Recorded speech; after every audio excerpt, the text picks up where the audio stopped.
The second formula, digital transformation, is the essential requirement for you to make the most out of the first formula, on-tact. No matter how seriously you are willing to connect your skills with digital, you cannot take advantage of the infinite possibilities of digital technology unless you take your first step into the digital world. You can start by putting one dot in the digital world instead of trying to start with a big picture. Then you can take further steps to learn and master social media skills, websites, and apps that you can use to your advantage. Digital transformation is not something that you need to understand in the abstract. It is something that you need to experience personally. Just understanding it is not enough to survive in the post-coronavirus world. If I may compare it to immigrating to another country, you can survive and even become successful in that country only when you learn its language and culture. The first thing that you need to do is debut your name in the digital world. Then you can gradually begin using the digital technology that is most useful for you. I hope that digital transformation will become your weapon for life in the new world. Chapter 6. Reboot Formula 3. Independent Worker. It was in early April 2020 that MKTV finally hit the 1 million subscriber mark.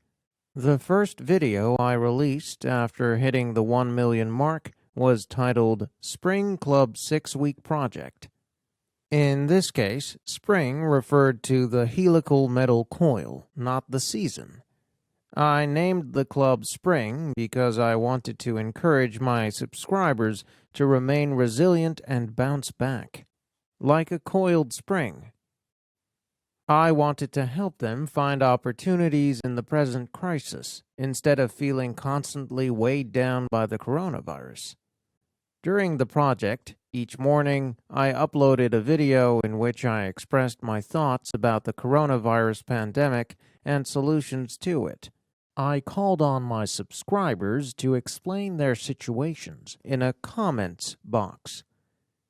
In this way, we collaborated on ways to overcome the economic recession and crisis by appropriately applying the solutions we came up with.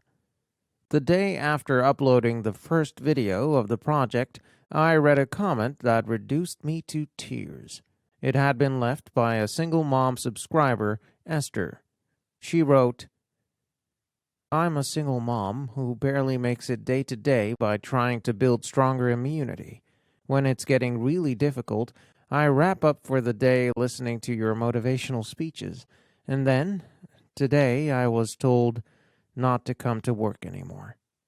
I cried so much on the street. My child is 6 years old, and I usually leave my child at home before I go to work because I cannot send him to a daycare at the moment. I hurried home, almost running, because I knew my child was waiting for me to come home after work, and I don't even remember how I got there. I try to remain positive, but that's hard. I really didn't want to break down in front of my child, but when our eyes met, tears just started pouring out. What should I do now?" The situation was already hard enough. She was on her own, trying to feed too. I could not imagine how she felt when she had to leave her 6-year-old child alone at home in order to make a living. And now that she could not even do that, how devastated she must be. I couldn't think of any words of comfort to give her. I just kept crying. The coronavirus storm is hitting those who need the most protection. They are targeted most, and they are losing the protective shields that society should have in place for them. The first video garnered many comments by dozens of people besides Esther, and many of them confided that they had lost their jobs or were afraid they were going to be laid off soon. What could I say to them? First, I examined the current employment situation facing Koreans. According to some statistics, in March 2020 alone, as many as 1.6 million people were forced to take temporary leave from their jobs, while 467,000 workers lost their jobs in the following month. What will happen to all these people who have been put on temporary leave? Will they ever be able to return to work? In truth, we already know the answer. Many of them won't. Even if they do, they will have little job security. We don't know when social distancing will end, and this crisis could repeat itself at any time in the near future. Businesses have already begun giving jobs to machines, AI, and robots instead of to humans in order to survive the crisis. In Gangnam, Seoul, an unmanned cafe has opened, where customers can order coffee just by pressing a touchpad, without being helped by human employees. Another robot-staffed cafe is open 24 hours without any human beings on the premises. Even the cosmetic industry saw the launching of a self-service store that operates without any humans to provide service.